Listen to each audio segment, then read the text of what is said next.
Good morning, Solid Steppers. What's going on? This is Miss Ward coming to you. Right now, I'm actually headed to the gym. Since I moved over to the other coast, I'm in like a military town. I used to go at like 5 in the morning. I had to start going at 4 because, these folks in the military, they be in here, okay? And if you want to get in here, you got to get in here early enough to get some quiet gym time and really get it in and put the work in. And that's what I tell people. One thing when I decided where I was going to move, I made sure everything I needed to get to takes 2 seconds, right? So I just left my crib and I'm already at the gym, because it's right here. So at the end of the day, y'all, don't wait till 2024. Get these gains in now, man. Stay disciplined, stay down, stay focused. No matter how crazy it start looking, man. Stay focused, stay focused. That's what you got to do. Because at the end of the day, it's about winning. The only way you're going to win, man, is to stay consistent. That means you stay to yourself, man. Like right now, there's people in here, man. These people probably come in every day at 3, 4 o'clock in the morning to get it in and quiet, before it get crazy. At the end of the day, this time going to pass anyway. I tell people that all the time. Time is going to pass anyway. The key is, what do you do with the time? What have you gained? Where have you grown? Everybody say that it's not enough time, but if you schedule your time for the things that matter, man, it's a whole nother world. That's why I tell people, at the end of the day, you got to win. And the only way you're going to win is to be consistent and never look back. That's what I'm always telling people. It ain't what you think, man. It's the work you put in when nobody's looking, the consistency, the compound effect, you know? And I was just talking to one of my coaching students, and we were talking about working out because he's like a trainer, a personal fitness trainer. And he was saying how he thinks it's harder to build a body and build abs than it is to build $1 million business. And that's a possibility. But I personally think they kind of go hand in hand, because I feel like the more disciplined you are in your health and in your personal life, it reflects in your business. Like at the end of the day, if I can't control what I'm consuming, if I can't control when I know the price I'm paying for certain things, that means, what is your goals? Like the way, like when I look at my own personal workouts and just weight situations, I realize that this is a lag result of everything I've done. That's why you always hear me talk about lead and lag indicators. When you look in the mirror and you don't see what you want to see, it's because this is a lag result of everything you did 5 years ago, 2 years ago, 1 week ago. This is what you get. So at the end of the day, it ain't going to come off in one day, but it's the consistency of what you do over time. And that's in business and anything in life. I think that most people are so used to instant gratification and instant results, they don't understand the difference between fake and real.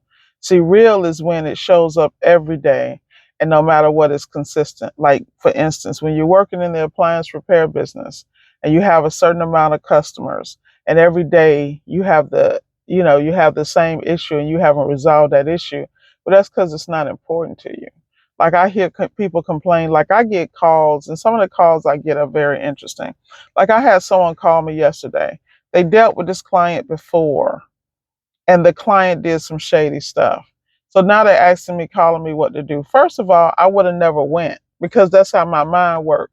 I'm not going to wait on you to show me a different you when you are who you are and you choose to act a certain way, whatever your reasons are. I can choose to be a part of that drama or not. So I don't even put myself in the predicament. Now, am I perfect? No. There's been situations, like prime example, I had my own situation. I went to a client, and normally I check out the surroundings, I check out the home values, I check all that stuff, because I'm never going to go in a situation I'm not going to be uncomfortable. I'm not knocking how people live and what they got to do to get by, but that don't mean I got to be down there with you. You feel me?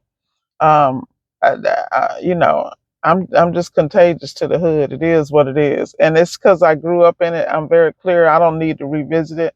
I don't need to revisit the struggle. I don't need to revisit the mentality that people are in because they feel, a lack of so much in life. I am very clear that your mindset controls 99% of what you do. And you got to control that mindset. That mindset is the most powerful thing. So, whatever you expose yourself to mentally, spiritually, and physically, it affects how you move. So, I'm saying all that to say that I qualify everything I do. Everything I do is 99% of what I do is strategy. So I didn't check out this place and I show up and I'm riding through and I'm looking at these potholes. I'm looking at these conditions. I'm like, I'm not doing this. But at the same time, because I'm a person of my word, I went, got out, knocked on the door, blah, blah, blah. Nobody answered. And while I'm knocking on the door, I'm seeing the video of the guy who was shooting through the damn door. That's how bad it was. I'm seeing the video of this guy shoot through the door because these fake maintenance people showed up at his house in Texas and they tried to kick the door in. And I'm thinking, and because, like I said, I've been exposed to things, I'm never walking in fear because I'm divinely protected, but I'm also not foolish. So anyway, I knock on the door. Because in my mind, I'm plotting how I'm going to get out of this situation and how I'm going to document it in such a way that I am not distasteful, but I'm also protecting myself because that's how my brain works. So I go back to the car, I call the property manager, and I'm obviously waking him up. This is an 8 o'clock call, and I already made it clear. I communicated before I came.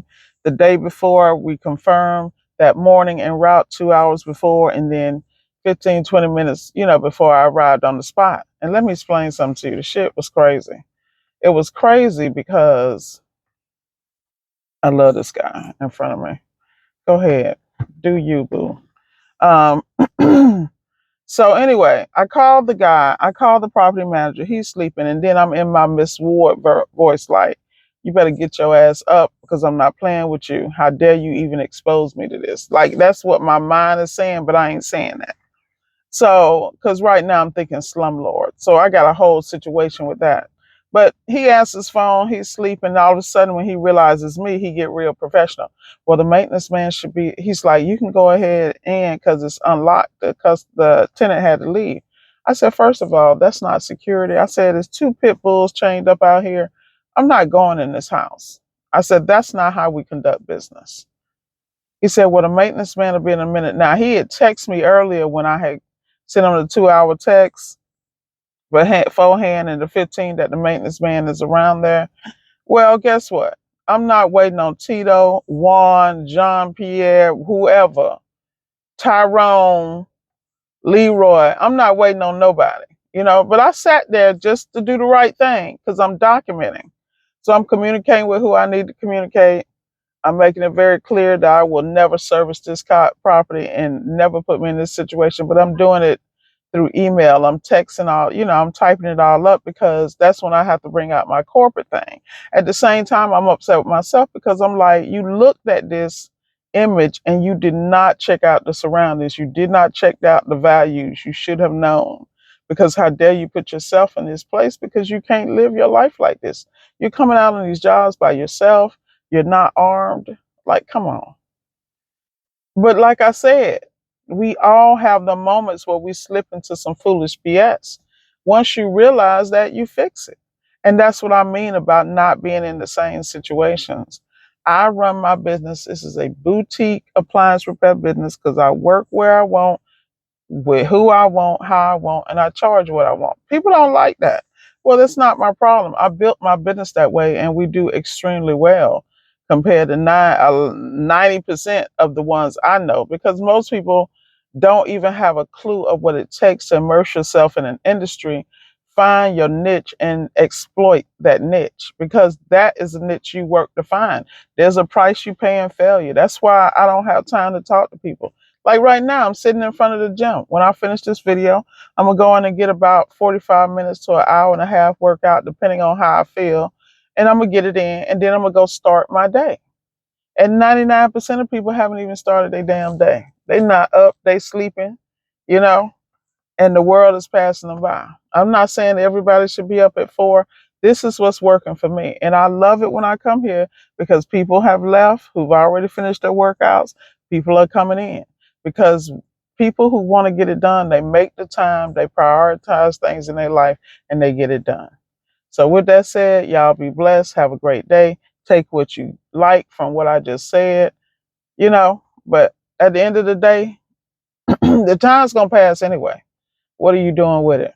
Be blessed and let's go get it.